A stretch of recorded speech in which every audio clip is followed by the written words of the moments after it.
This is the Dek Rail 3 1/4 by 3 1/4 corner post. Let's get one installed right now.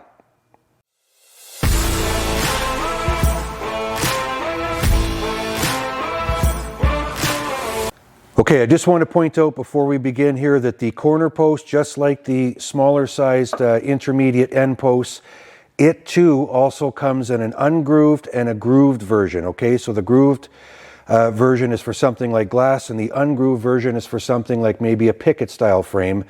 Both the same size, but the procedure to install the ungrooved version or the grooved version is exactly the same. Okay, so the first step is to put the base into the bottom of the corner post. That's this component here.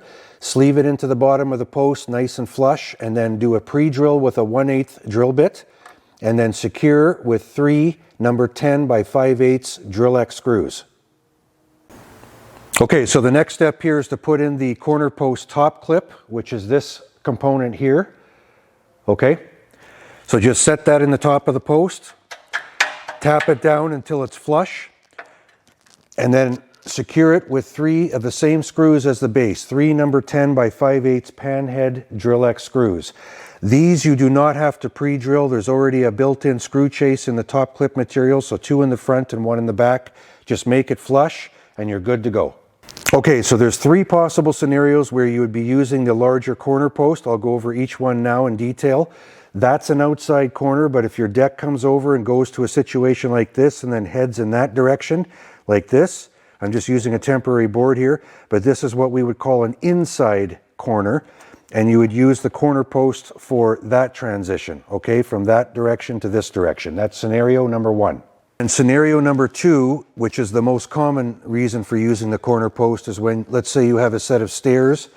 They're going to be coming down here, and you've got the 2 posts here, and you have to transition the railing from horizontal deck on each side and then head at 90 degrees down the stairs. So you would use the corner posts on each side for that transition. Okay, and finally, scenario number 3 is when you're installing your railings as a surface mounted application. It's not very common anymore, but it does happen. If you're doing surface mount for any inside and outside corners, you would use the larger corner post for that.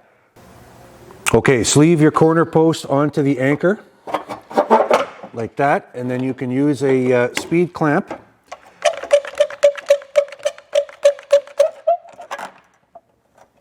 And then using the speed clamp, set your post to the proper height value and check it for plumb with a level.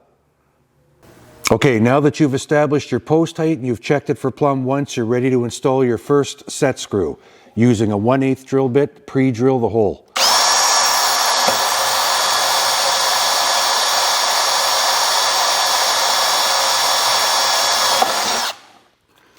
Okay, now install a number 10 by 5/8 pan head drill X screw. Okay, with the first set screw now in place, check one more time for plumb, and if everything's okay, go ahead and install your remaining 3 set screws.